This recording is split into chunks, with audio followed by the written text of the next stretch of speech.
Alors, ce matin, on veut continuer sur ce thème, donc les défis de la foi, et sur, on va dire, ce sous-sujet qu'est la persévérance. On l'a vu ensemble déjà, la persévérer, c'est un défi pour notre foi. C'est pas forcément simple, mais le Seigneur est là pour nous aider. Et puis, eh bien, on va entamer la lecture, acte 2. On revient sur ces versets 42-43. Il persévérait dans l'enseignement des apôtres, il persévérait dans la communion fraternelle, il persévérait dans la fraction du pain, il persévérait dans les prières. Résultat, la crainte s'emparait de chacun et il se faisait beaucoup de prodiges et de miracles par les apôtres. Alors nous avons vu l'un des éléments qui est mis en évidence dans cette église de la Pentecôte, cette église naissante, c'est la persévérance. Sa persévérance dans ce qui constitue les piliers de l'église, les piliers de la vie de l'église, à savoir l'enseignement des apôtres, à savoir la communion fraternelle, à savoir la fraction du pain et les prières. Ce sont là on va dire les piliers fondamentaux de la vie de l'église. Et dans ces choses, nous sommes invités, comme cette église des Actes, à persévérer. Et sa persévérance, comme je l'ai dit tout à l'heure, était un défi pour la foi de ces hommes et femmes qui nous ont devancés, parce qu'on sait que le contexte dans lequel ils ont vécu n'a pas été un contexte facile, n'a pas été un contexte simple, et je dirais qu'aujourd'hui, notre contexte n'est pas facile et simple.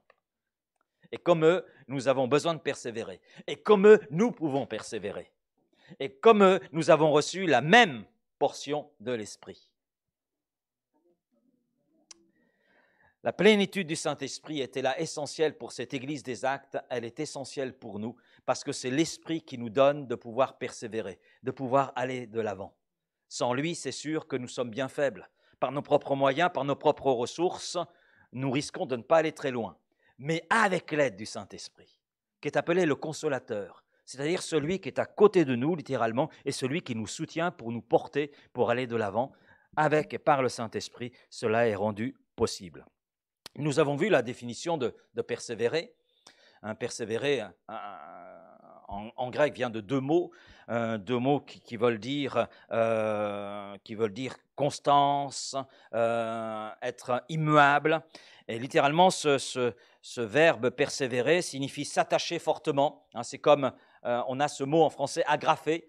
C'est la même idée, la même notion qui est là. Rester fortement ou fidèlement attaché à Christ, à sa parole, à l'enseignement, à l'Église, persévérer, ne pas défaillir, se montrer courageux pour Christ, pour son œuvre, pour l'Église. Et ce mot met en évidence deux notions qui sont là importantes, essentielles, deux notions que l'on appelle l'endurance et la détermination. Donc cela nous parle de temps, de durée, mais aussi d'une fermeté dans notre cœur. Et c'est les éléments qui caractérisent cette persévérance dans laquelle se trouvait cette Église naissante. Malgré les épreuves, les difficultés, malgré la persécution de la part des Juifs dans un premier temps, dans un second temps par les empereurs romains, cette Église a su faire preuve d'endurance. Elle a su faire preuve aussi de détermination. Je regardais cette semaine un film sur, juste un extrait en fait, c'était la promotion sur un film parlant de l'œuvre missionnaire, donc au Japon, les premiers missionnaires qui sont arrivés au Japon, et bien sûr ça a été très difficile pour eux, et le film présente, la promotion de ce film présente l'image de celui qui vient pour annoncer l'évangile, et puis au sol a été mis une plaque représentant le Christ. Et ces hommes qui ont été arrêtés et qui ont été là condamnés sont invités à piétiner cette image. Et on voit une femme qui met les pieds dessus parce qu'elle a peur. Et puis, on a cet homme qui est là et qui regarde. Et on sent tout un combat en lui. Et il refuse de mettre ses pieds sur cette image. Et il demeure déterminé dans sa foi. Et bien sûr, le gouvernement de l'époque, au Japon, le condamne à la mort, à une mort terrible. Mais ce que j'ai retenu, c'est la détermination, mais j'ai vu ce n'est qu'un film, mais je crois que ça traduisait un petit peu ce qui pouvait se passer à l'époque, le combat que ça pouvait être intérieurement. et combien ils avaient là besoin du Saint-Esprit pour être déterminés et fermes dans leur foi. Et le Saint-Esprit nous donne cela. Amen. De pouvoir être endurant, de pouvoir être déterminé.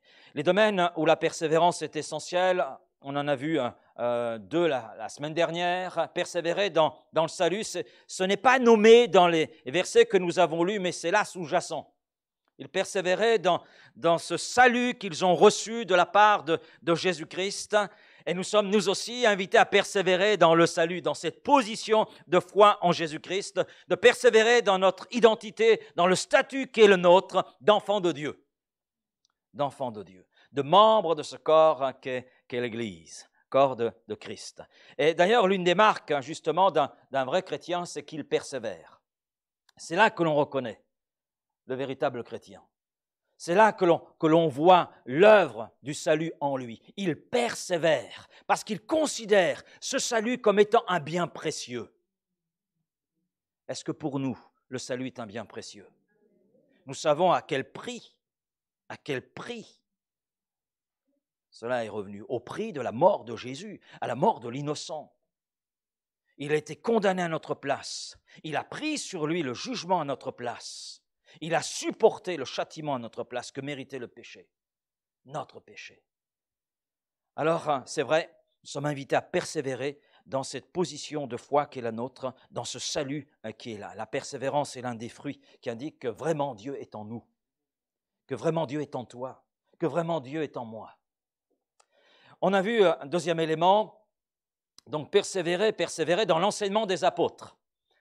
Il persévérait dans l'enseignement des apôtres. L'enseignement des apôtres était considéré dans les églises du 1er siècle comme étant l'enseignement du Seigneur Jésus lui-même, enseignement qu'il leur avait confié, qu'il avait confié à ses disciples et qu'ensuite les disciples ont confié à l'Église. Nous connaissons ce passage de Jésus avant qu'il quitte ses disciples. Enseignez-leur à observer tout ce que je vous ai prescrit.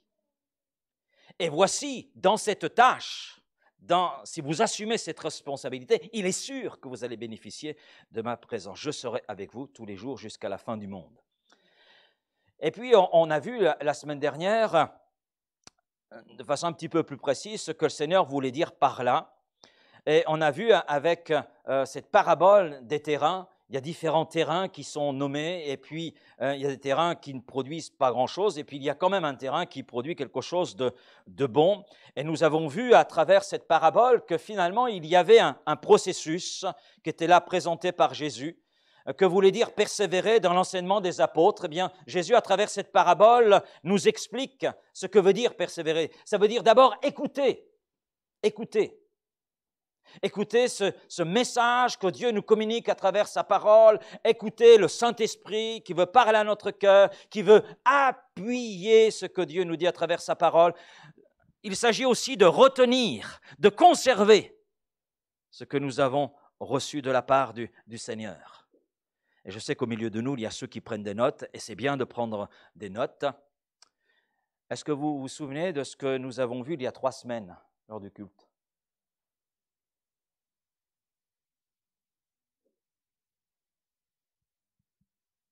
Vous en souvenez plus?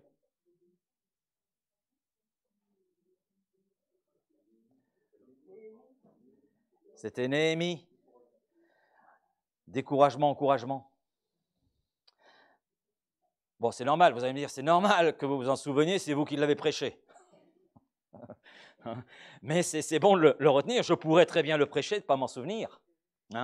Mais je suis le premier à qui je prêche, à qui le Seigneur parle avant de vous parler. Donc, il est bon de retenir. Et ensuite, il est question de persévérer. Et si vous relisez la parabole des terrains, on voit que le persévérer est en relation avec le fait d'appliquer la parole, ce que nous avons entendu et ce que nous retenons. Il ne s'agit pas d'écouter et de retenir, il s'agit d'appliquer, de mettre en pratique. Et Paul aux Philippiens dira ceci, chapitre 4, verset 9, « Ce que vous avez appris, ce que vous avez reçu, ce que vous avez entendu de moi et ce que vous avez vu en moi, mettez-le en pratique. Et par voie de conséquence, le Dieu de paix sera avec vous. » Quand nous mettons en pratique la parole de Dieu, quand nous mettons en pratique les enseignements de la parole de Dieu, Dieu lui-même est avec nous. Et Dieu lui-même nous accorde sa paix. Quelquefois, les chrétiens peuvent être surpris, je ne comprends pas, je n'ai pas la paix de Dieu. Mais peut-être que le Seigneur va poser cette question, que fais-tu de ma parole? Que fais-tu de ma parole? Quelle application fais-tu de cette parole? On continue. Troisième élément, persévérer dans la communion fraternelle. Il persévérait dans la communion fraternelle. Notez le il. Le il parle de ceux qui sont passés par la nouvelle naissance, de ceux qui viennent de vivre cette expérience de la plénitude du Saint-Esprit dans la chambre haute. Là où le Saint-Esprit s'est là manifesté, a rempli la pièce, et plus que la pièce, il a rempli les 120 qui étaient là rassemblés, qui depuis 10 jours priaient le Seigneur, s'attendaient à l'accomplissement de la promesse, et la promesse s'est accomplie, ces hommes et femmes ont été là remplis du Saint-Esprit. Et le il concerne simplement ceux qui, par Jésus-Christ, leur Sauveur, sont entrés dans cette relation nouvelle avec Dieu par celui qui est la porte, Jésus, et ils sont là, rassemblés avec les autres rachetés. Et seulement ceux-là, c'est ils qui ont vécu cette expérience du salut, qui ont vécu cette expérience de la plénitude du Saint-Esprit, seulement ceux-là peuvent comprendre, expérimenter ce qu'est la communion fraternelle. Ils. Donc il y a un public, j'allais dire, bien particulier. Il est question d'une communion fraternelle. Pourquoi? Parce que quand on parle de communion fraternelle, on parle premièrement d'une union spirituelle.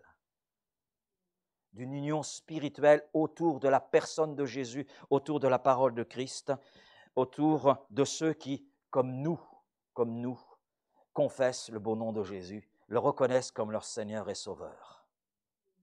Parce que la communion fraternelle, c'est plus qu'un rassemblement de personnes, c'est une union d'âme et d'esprit.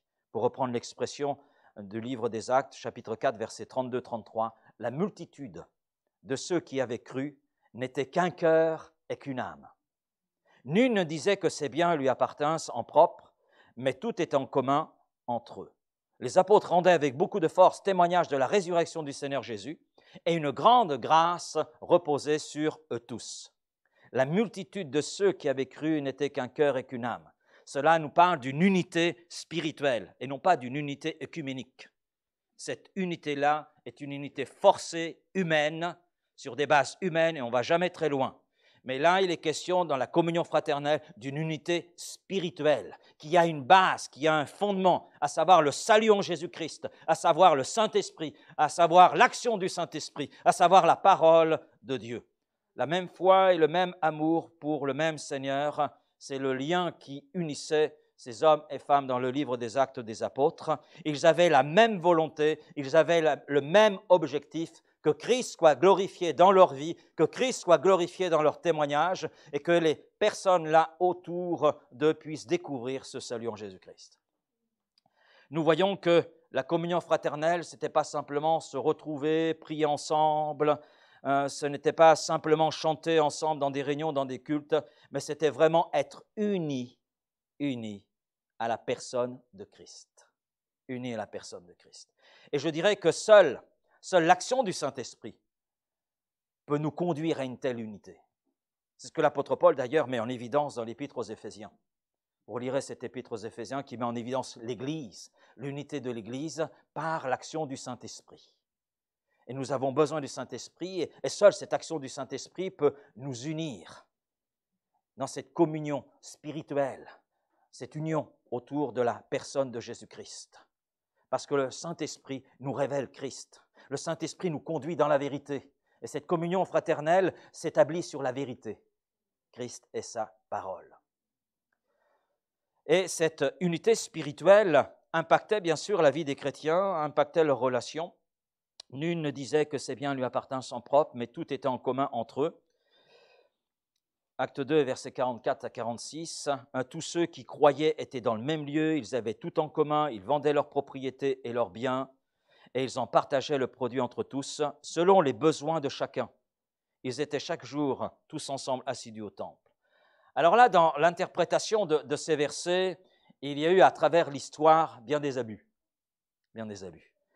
Parce que des personnes ont voulu prendre ce qui est écrit à la lettre sans en comprendre l'esprit, sans en comprendre les principes qui pouvaient là s'y dégager. Et bien sûr, des personnes ont voulu, quelque part, reconstituer des communautés autosuffisantes et séparées du monde, mais Dieu ne nous demande pas de sortir du monde, parce que nous sommes déjà hors du monde, par la foi en Jésus. Mais le Seigneur ne dit pas, je ne vous veux plus là, je vous veux en marge de ce monde. Non, je ne te prie pas, Père, de les ôter de ce monde, mais de les préserver de la mentalité de ce monde. Et dans ce monde, nous avons une place, dans ce monde, nous avons une responsabilité. Amen. Être sel de la terre, être lumière du monde. Nous sommes dans le monde sans être du monde, parce que nous appartenons au royaume de Dieu, parce que nous sommes enfants de Dieu, mais dans ce monde, nous avons une responsabilité. Vis-à-vis de ce monde, nous avons une responsabilité. On peut dire, on n'est pas concerné, le monde va à sa perte, ce n'est pas notre problème, c'est son problème. Non, c'est notre problème. C'est notre problème. La politique française ou internationale, ça ne va pas, ce n'est pas notre problème, l'affaire d'homme. Non, non, c'est notre problème. C'est notre problème puisque l'apôtre Paul, dans l'épître à Timothée, nous invite à prier pour les autorités. De prier pour tous ceux qui ont un pouvoir qui est humain parce qu'on sait que Dieu est au-dessus. En réalité, c'est Dieu qui règne. C'est Dieu qui est souverain. Rien ne lui échappe. Rien ne lui échappe.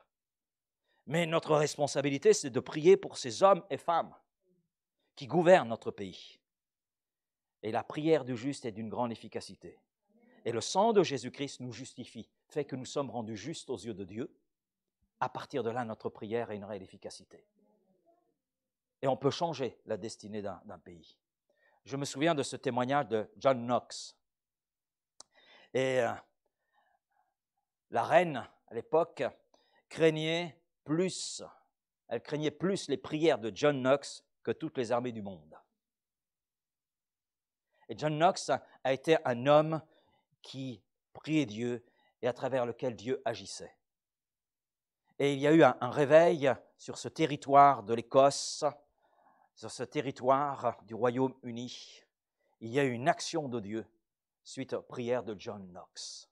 C'est un homme qui a marqué son époque, et il a marqué son époque par sa prière. Par sa prière. Nous avons connu une révolution française, des têtes ont été raccourcies, sont tombées. Et puis il y a un pays, l'Angleterre, qui n'a pas connu cette révolution, ce massacre. Comme cela, c'est ce qui s'est passé. Et je me suis posé la question, mais pourquoi nous avons connu cela et pourquoi pas l'Angleterre? Et en fait, dans cette période où nous connaissions en France des choses terribles, en Angleterre, il y avait un réveil spirituel. Il y avait une action de Dieu. Des hommes et des femmes se sont tenus dans la prière et ont changé la destinée de leur pays. Et je crois qu'encore aujourd'hui, nous pouvons avoir un impact qui va bien au-delà de ce que nous pensons et imaginons. Et c'est l'apôtre Paul qui le dit. La prière va bien au-delà de ce que nous pensons et imaginons. Parce que c'est faire mouvoir le bras de Dieu. Et quand le bras de Dieu agit, eh bien, ça bouge. Si vous avez lu l'épisode du réveil au Pays de Galles, c'est impressionnant de voir ce qui s'est passé suite à la prière, parce que c'est le résultat de la prière d'hommes et de femmes qui se sont tenus dans la prière comme avant la Pentecôte. Et puis, il y a eu une action de Dieu qui s'est faite à un tel point que la police a vu ses prisons se vider. En France, nous sommes en surpopulation carcérale. Eh bien, au Pays de Galles, les prisons se sont vidées parce qu'il y avait changement des transformations chez les détenus et ils n'avaient aucune raison de rester en prison. Et en fait, les policiers n'avaient plus rien à faire. Plus rien à faire. Et vous savez à quoi ils occupaient leur journée, leur semaine? Eh bien, chaque commissariat préparait les chants pour le culte du dimanche. Vous imaginez cela? La police à Vitrolles, amen, amen. La police à Vitrolles, durant toute la semaine, préparait les chants pour le culte du dimanche. Waouh! tous les policiers de Vitrolles, ici, à diriger le culte. Humainement parlant, mais c'est complètement fou. On est d'accord? Et pourtant, c'était une réalité au Pays de Galles. Les pubs, les bars fermaient les uns derrière les autres. Mais pour que les propriétaires des bars puissent continuer à vivre, eh bien, ce sont les chrétiens qui achetaient les bars. Ils achetaient aussi les barriques avec. Les barriques pleines pour pouvoir les vider. Non pas comme cela, mais les vider dans les caniveaux. Voilà. Et ces bars étaient achetés pour se transformer en lieu de prière. Et les propriétaires avaient de quoi pouvoir continuer à vivre, développer un autre business. Tout cela était le résultat de la prière. Et quand je lis ma Bible, et je crois qu'on a la même, je lis que Dieu n'a pas changé. Donc il est celui encore qui est capable d'agir dans et par la prière.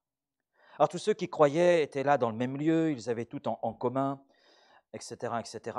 Dans ces versets, il y a des principes qui ressortent.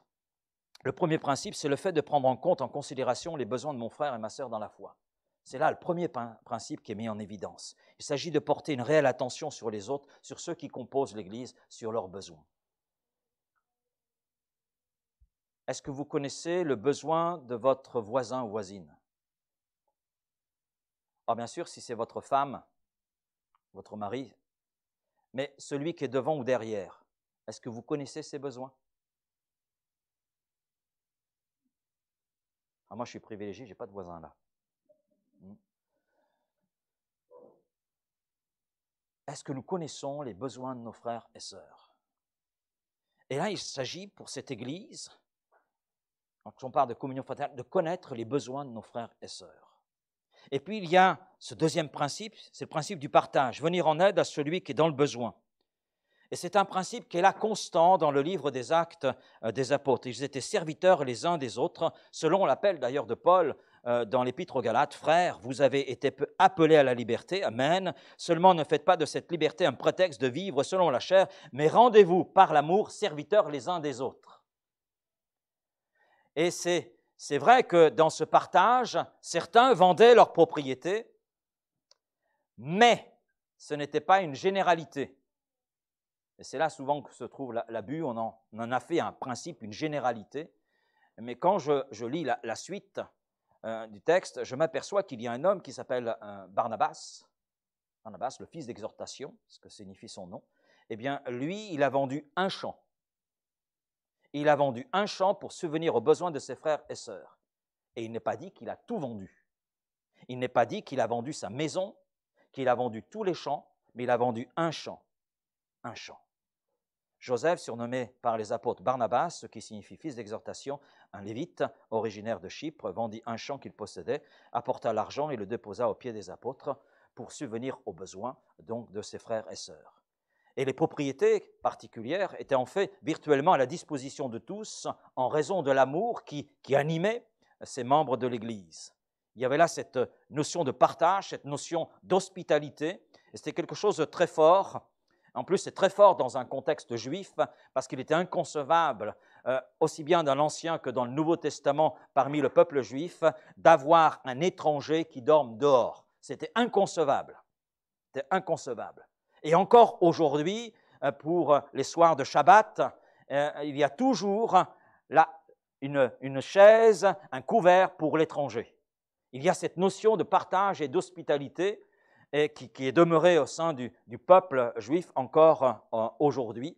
Et c'est chose qui était inculquée, c'est dans ce que Dieu a voulu d'eux, et c'est aussi dans ce que Dieu veut aussi pour nous. Et la troisième épître de Jean, d'ailleurs, met l'accent sur l'hospitalité. Il y a un homme qui, dans l'église d'Éphèse, refusait l'hospitalité, refusait de recevoir des ministères itinérants.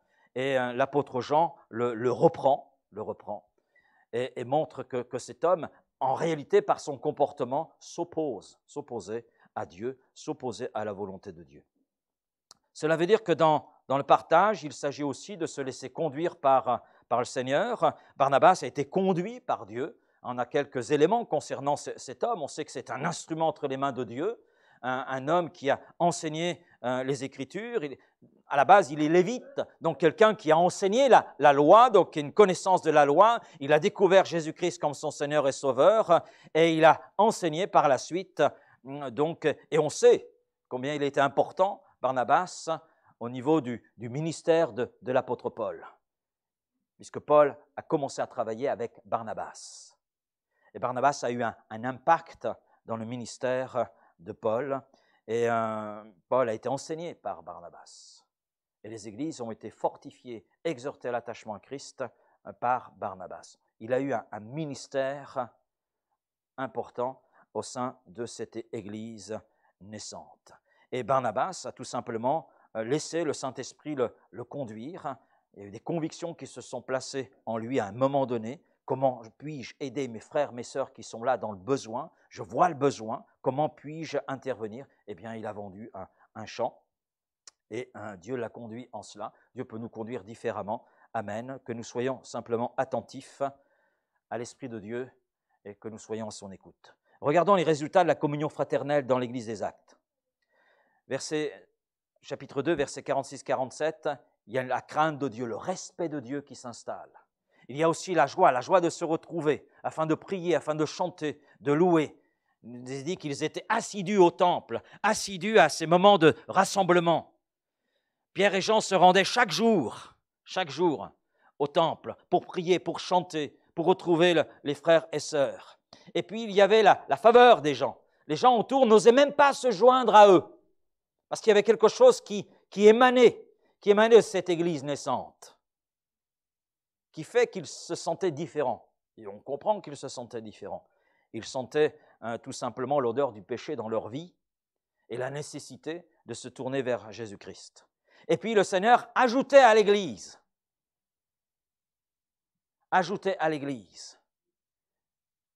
3 000 âmes, 5 000 âmes. C'est le Seigneur qui ajoutait. Il y avait une addition qui était là, de nouveaux membres, de gens nés de nouveau, de gens qui réalisaient leur état de péché, qui le confessaient devant Jésus et qui recevaient le pardon. Et puis Philippiens 4, 19, tous leurs besoins étaient comblés. Leurs besoins étaient comblés, étaient satisfaits. Parce que le Seigneur agissait et parce que le Seigneur mettait les convictions dans des cœurs pour pouvoir agir, répondre des besoins qui étaient là en leur sein, au sein de l'Église.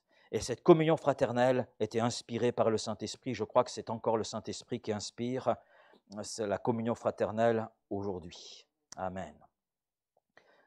Et je dirais que la communion fraternelle est un des fruits de l'Esprit.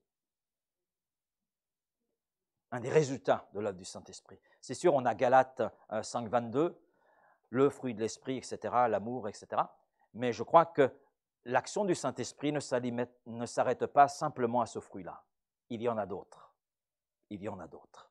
Et je crois que l'un des fruits, les autres fruits, eh bien, c'est la communion fraternelle. Hébreux 13, 1, persévérer dans l'amour fraternel. Persévérer. Et nous avons besoin de persévérance. C'est un appel, c'est une exhortation. Persévérer. Allez-y. On n'est pas arrivé dans la communion fraternelle. En ce qui me concerne, je ne suis pas arrivé dans ce domaine. J'ai encore des progrès à faire. Je vais parler, en ce qui me concerne, je ne vais pas parler pour vous. Mais je pense que nous sommes sur... Vous me comprenez. 4e élément. Persévérer dans le partage du pain et du vin. Il persévérait dans la fraction du pain. Alors, ce qu'il faut dire, premièrement, concernant la fraction du pain, c'est un commandement. C'est un commandement.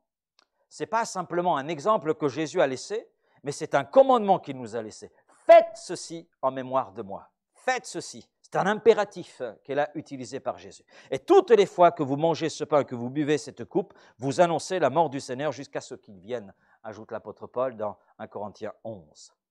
Et justement, par rapport à 1 Corinthiens 11, versets 23-26 et verset 29, à la lumière de ce que l'apôtre Paul peut dire, on a 3 points essentiels concernant le partage du pain et du vin. Et c'est dans ce sens-là, d'ailleurs, que cette Église des Actes persévérait. Premièrement, la scène, le partage du pain et du vin, comme nous l'avons fait ce matin, c'est un mémorial. Faites ceci en mémoire de moi, dit Jésus. Donc c'est un ordre, mais c'est aussi un temps de souvenir. La scène, c'est un temps où on se souvient de ce tout est accompli par Jésus. puisque le pain que nous prenons nous parle du corps de Jésus, de ce corps qui a supporté le châtiment à notre place, ce corps qui a été meurtri, et comme le dit le prophète Ésaïe, dans les meurtrissures de Jésus, nous avons la guérison, nous avons le pardon.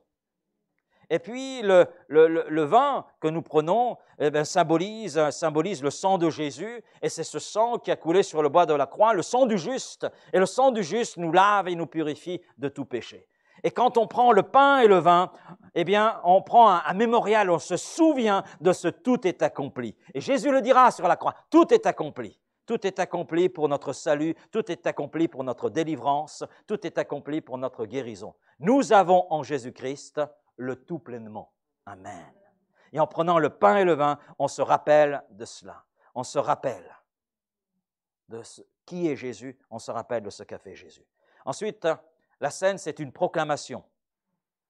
Oui, la deuxième chose que nous faisons en partageant le pain et le vin, c'est que nous proclamons le salut en Jésus. Vous annoncez, dit l'apôtre Paul, la mort du Seigneur jusqu'à ce qu'il vienne. Je dirais, en prenant le pain et le vin, on fait chaque dimanche une prédication, un sermon. On ne le réalise pas, mais c'est cela. C'est une proclamation. Vous annoncez la mort du Seigneur jusqu'à ce qu'il vienne. En prenant le pain et le vin, on annonce, c'est vrai, la mort de Jésus jusqu'à ce qu'il vienne. Ça veut dire qu'entre les deux, il y a quoi entre la mort et le retour de Jésus? Il y a la résurrection, il y a l'élévation, il y a la Pentecôte. Et à travers ce partage du pain et du vin, on est là, se prêchant, on est là prêchant nos frères et sœurs, on est là prêchant à l'Église en disant, voilà, nous prenons le pain et le vin parce que Jésus a donné sa vie sur le bois de la croix, parce que Jésus est ressuscité, il est vivant, nous sommes là autour de lui. Et Jésus a été élevé à la droite de Dieu le Père, et nous savons qu'il intercède en notre faveur, et nous savons qu'il va revenir. Et qu'entre-temps, il nous a offert son esprit pour que nous puissions persévérer dans ces choses qu'il nous enseigne à travers sa parole. Mais je dirais, pour aller un peu plus loin, que c'est une proclamation, c'est vrai, mais dans cette proclamation, il y a une dimension prophétique. Vous annoncez la mort du Seigneur jusqu'à ce qu'il vienne. En prenant le pain et le vin, je dis, Seigneur, tu reviens. Mon frère, ma sœur, on prend le même pain, on prend le même vin. Jésus revient. Il y a cette dimension prophétique. Cette dimension prophétique dans cette proclamation. Nous prophétisons le retour de Jésus, mais ça va plus loin. Parce que le pain et le vin, c'est comparé à un repas, mais nous annonçons un repas à venir, auquel ceux qui confessent le bon nom de Jésus-Christ vont participer. Ce repas, c'est les noces de l'agneau, dans la gloire. Alors lorsque nous prenons le pain et le vin, nous disons à nos frères et sœurs, on va participer aux noces de l'agneau. Ça va être quelque chose. On a déjà une petite description. Rien que la petite description est suffisante pour que nous comprenions que ça va bien au-delà. Voilà. Participer aux noces de l'agneau. Nous serons dans sa présence visible. Dans sa présence visible. Et puis, la scène, c'est aussi un temps de discernement. Paul dit, celui qui mange et boit sans discerner le corps du Seigneur. Il est clair que les éléments utilisés, le pain et le vin, ne viennent pas se transformer comme cela est présenté dans une dénomination religieuse, se transformer en véritable corps de Jésus ou en véritable sang de Jésus. Non, ce sont que des symboles et ça reste des symboles. Et derrière ces symboles, il y a une annonce. Mais derrière ces symboles, il y a aussi un discernement à avoir. Où en suis-je? Où en suis-je par rapport à Christ? Où en suis-je dans ma vie par rapport à l'enseignement de Jésus-Christ? Où en suis-je avec lui? Où en suis-je dans ma marche spirituelle? Parce qu'en prenant le pain et le vin, et comme le dit Paul, celui qui mange et boit sans discerner le corps du Seigneur, mange et boit un jugement contre lui-même. Donc, nous devons discerner ce que nous faisons, le comprendre, et avoir cette vie qui est là en règle avec le Seigneur Jésus. Cette vie qui marche sur les bases de Jésus. Et c'est d'ailleurs un point sur lequel Paul met un accent tout particulier. C'est pourquoi celui qui mangera le pain ou boira la coupe du Seigneur indignement sera coupable envers le corps et le sang du Seigneur. Que chacun donc s'éprouve soi-même, et qu'ainsi il mange et boive de la coupe, car celui qui mange et boit sans discerner le corps du Seigneur mange et boit un jugement contre lui-même. Oui, c'est un temps de souvenir, un mémorial, c'est une proclamation avec une dimension prophétique, mais c'est aussi un temps de discernement, un temps d'examen, que chacun s'examine soi-même. Ce n'est pas à moi de dire, mon frère, tu n'es pas digne de prendre le pain et le vin, c'est à mon frère de le discerner, de le comprendre. Et il a les moyens pour cela. Puisque ceux qui participent au partage du pain et du vin, ce sont les « ils », c'est-à-dire ceux qui savent qui est Jésus, ceux qui savent ce qu'a fait Jésus, ceux qui ont placé leur foi en Jésus. Ceux-là sont capables de discerner. Ceux-là sont capables aussi de s'examiner eux-mêmes et de faire ce qu'il faut. Nous partageons le pain et le vin chaque semaine. Par obéissance à l'ordre du Seigneur, faites ceci en mémoire de moi. Et l'Église des Actes faisait régulièrement, ils étaient chaque jour tous ensemble assidus au temple, ils rompaient le pain dans les maisons et prenaient leur nourriture avec joie et simplicité de cœur. Acte 2, 45. Donc on pourrait très bien prendre le pain et le vin tous les jours. Nous le prenons chaque semaine dans ce temps de culte parce que c'est le côté pratique, mais rien ne nous oblige de le faire tous les jours. Rien ne nous défend de le faire à chaque fois que nous nous réunissons. Et pourquoi pas le faire le mardi soir? Pourquoi pas le faire aussi le jeudi soir, lorsque nous nous rassemblons? Pourquoi pas? Qu'est-ce qui l'interdit? Non, ils rompaient le pain chaque jour. Chaque jour. Ils étaient assidus au temple. Ils y allaient avec joie. Nous communions au même pain et nous prouvons ainsi que nous formons une famille, que nous formons l'Église de Jésus-Christ. Et comme le dit Paul en Galates, chapitre 3, verset 28, il n'y a plus ni juif ni grec, il n'y a plus ni esclave ni libre, il n'y a plus ni homme ni femme, car tous vous êtes un. Vous êtes un en Jésus. Et en prenant le pain et le vin, on se rappelle que nous sommes un, que nous sommes en communion, en communion, en unité spirituelle avec nos frères et sœurs et avec Christ. Alors persévérons à célébrer notre Sauveur Jésus, persévérons à perpétuer la mémoire de ce sacrifice qui nous ouvre les portes du royaume de Dieu et qui nous rappelle notre engagement, qui nous rappelle notre alliance jusqu'à ce qu'il revienne. Amen. Amen.